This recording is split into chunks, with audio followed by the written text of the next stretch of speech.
Students, हम galvanometer को required range के अमीटर में कन्वर्ट करना चाहते हैं। तो उस एक्सपेरिमेंट के लिए हम इसका अरेंजमेंट एक बार समझ लेते हैं। हमने एक बैटरी एलिमिनेटर लिया, उसके पॉजिटिव को मिली एमीटर के पॉजिटिव से, मिली एमीटर के दूसरे टर्मिनल को गैल्वेनोमीटर से, गैल्वेनोमीटर के दूसरे टर्मिनल को रियोस्टेट, और रियोस्टेट के अगले टर्मिनल को हमने बैटरी एलिमिनेटर से जोड़ दिया। अब इसके बाद में हम एक रेजिस्टेंस बॉक्स लेते हैं। उस रेजिस्टेंस बॉक्स को हम गैल्वेनोमीटर के पैरेलल में जोड़ेंगे। अभी यहाँ पे कनेक्ट नहीं किया हुआ, हम थोड़ी देर बाद कनेक्ट करेंगे। अब हम यहाँ पर इस पूरे एक्सपेरिमेंट में शंट की वो वैल्यू देखना चाहते हैं जिससे गैल्वेनोमीटर रिक्वायर्ड रेंज के अमीटर में कन्वर्ट हो जाए। तो उसके लिए हमें इस गैल्वेनोमीटर का figure of merit, full scale deflection current और रेजिस्टेंस तीनों ध्यान होने जरूरी हैं। तो इसके रेजिस्टेंस के लिए हम या तो हाफ डिफ्लेक्शन मेथड का एक्सपेरिमेंट करके इसका रेजिस्टेंस निकाल सकते हैं, या फिर हम मल्टीमीटर का यूज करके इसका रेजिस्टेंस फाइंड कर सकते हैं। तो हम यहाँ पे देख पा रहे हैं कि इसका रेजिस्टेंस लगभग 100 ओम है।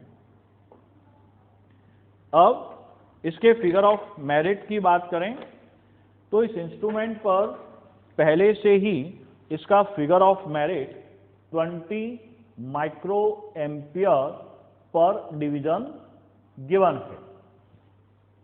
ठीक है, तो जब इसका figure of merit 20 micro ampere पर डिवीजन है तो 30 डिवीजन के लिए रिक्वायर्ड करंट, तो 30 को 20 माइक्रो एम्पियर से मल्टीप्लाई करेंगे तो हमारे पास में full scale deflection current 0.6 milli ampere आता है।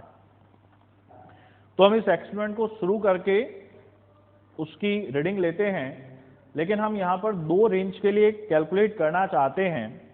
तो यहाँ पर हम इस कैलकुलेशन को देख सकते हैं बेटा कि हमारे पास जो गैल्वेनोमीटर है उसका रेजिस्टेंस 100 ओम है, figure of merit 20 micro ampere पर डिवीजन है, नंबर ऑफ डिवीजन 30 हैं, तो full scale deflection current 0.6 milli ampere रहा। अब हम रिक्वायर्ड रेंज अगर 10 मिली एम्पियर चाहते हैं तो शंट की वैल्यू 6.38 ओम के अराउंड रहेगी, और अगर रिक्वायर्ड रेंज हम 30 मिली एम्पियर चाहते हैं तो हमारे पास शंट की रिक्वायर्ड वैल्यू 2.04 ओम रहेगी। अब इस एक्सपेरिमेंट में एक लिमिटेशन ऐसा आता है कि हमारे पास ये जो रेजिस्टेंस बॉक्स है ये डेसिमल वाला नहीं है। ठीक है, तो हमारे रीडिंग 6 और 7 ओम के लगभग आनी चाहिए, या अगर हम 30 वाले में कन्वर्ट करना चाहें तो ये 2 और 3 के बीच में आना चाहिए।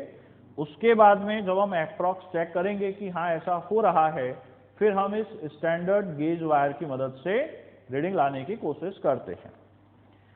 चलिए हम एक बार एक्सपेरिमेंट शुरू करते हैं।